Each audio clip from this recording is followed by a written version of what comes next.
مسلمانوں، آج شاید پہلی مرتبہ علم کا حقیقی مطلب جانیے۔ 3 حرفوں کے ملنے سے ایک لفظ علم بنتا ہے، عین لام میم علم۔ تو یہ لفظ علم ہمیں بتا رہا ہے کہ علم کا عین عشق کو کہتے ہیں، علم کا لام لا الہ الا اللہ کو کہتے ہیں، علم کا میم محمد رسول اللہ کو کہتے ہیں۔ ان 3 حرفوں کو ملا کر علم وجود میں آیا۔ اللہ فرماتا ہے، اے بندے عشق کر لا الہ الا اللہ محمد رسول اللہ سے، تو تجھے دین کا بادشاہ بنا دیا جائے گا۔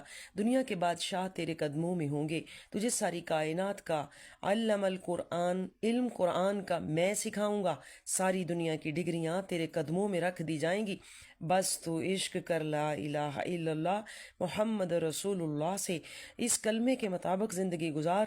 ساری کائنات عرش فرش تک کا علم اسی کلمے کے اندر موجود ہے۔ اگر تو لا الہ الا اللہ محمد رسول اللہ کا حق ادا کرے گا تو میں اللہ تجھ پر عرش فرش تک کی حقیقت کے دروازے کھول دوں گا۔ پھر تو بیٹھا زمین پر ہوگا، 7 آسمانوں کو بھی دیکھ رہا ہوگا، بیٹھا فرش پر ہوگا پر دیکھ عرش کو بھی لے گا۔ جس کو میں دکھاؤں وہ سب کچھ دیکھ سکتا ہے، جس کو میں بڑھاؤں وہ سب کچھ جانتا ہے۔ وہ انسان تو انسان، وہ شیطان کو بھی پہچان لیتا ہے کہ اللہ نے اسے ایسا نور دے دیا ہے۔ حضور علیہ الصلوۃ والسلام نے فرمایا کہ ایمان والوں کی نگاہ سے ڈرو، وہ اللہ کے نور سے دیکھتے ہیں، وہ آنکھ دیکھ کر پہچان لیتے ہیں کہ تیرے دل میں کیا ہے، وہ کام دیکھ کر پہچان لیتے ہیں کہ یہ بندہ کس نسل کا ہے۔ اگر تو الٹرا ساؤنڈ مشین سے جسم کے اندر کے حصے بھی دیکھ سکتا ہے تو بتا، جو اللہ کے نور سے دیکھتا ہوگا اس سے کوئی چیز کیسے چھپ سکتی ہے؟ وہ کیا نہیں جانتا ہوگا، اس کے علم کا کوئی کیسے مقابلہ کر سکتا ہے؟ جسے پڑھانے والا بھی اللہ ہو، سکھانے والا بھی اللہ ہو، سنانے والا بھی اللہ ہو، دکھانے والا بھی اللہ ہو، چلانے والا بھی اللہ ہو۔ اللہ خود فرماتا ہے، اے حبیب صلی اللہ علیہ وسلم، ہم نے آپ کو وہ سب کچھ سکھا دیا جو آپ نہیں جانتے تھے۔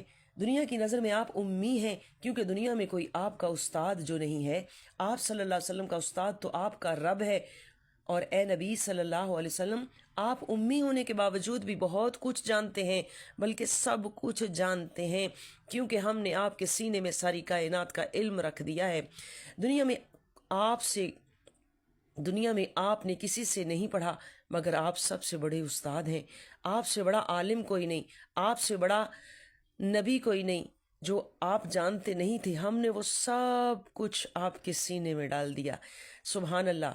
تو انسان کسی اپنے جیسے انسان سے پڑھے تو وہ اتنا بڑا مفتی عالم فاضل بن جاتا ہے کہ کوئی اس کا مقابلہ نہیں کر سکتا۔ تو جو اللہ سے پڑھا ہوگا، جسے اللہ نے سکھایا ہوگا، جسے اللہ نے سارے غیب کے علموں کے خزانے عطا فرما دیے ہوں گے، اس کا مقابلہ کون کر سکتا ہے؟ تو پھر ماننا پڑے گا کہ ہمارے نبی صلی اللہ علیہ وسلم کو اللہ نے عالم الغیب بنایا اور دونوں جہان میرے نبی کے قدموں میں رکھ دیے، اور فرمایا، قل ان کنتم تحبون اللہ فاتبعونی یحببکم اللہ، کی محمد سے وفا تو نے تو ہم تیرے ہیں، یہ جہاں چیز ہے کیا، لوح و قلم تیرے ہیں۔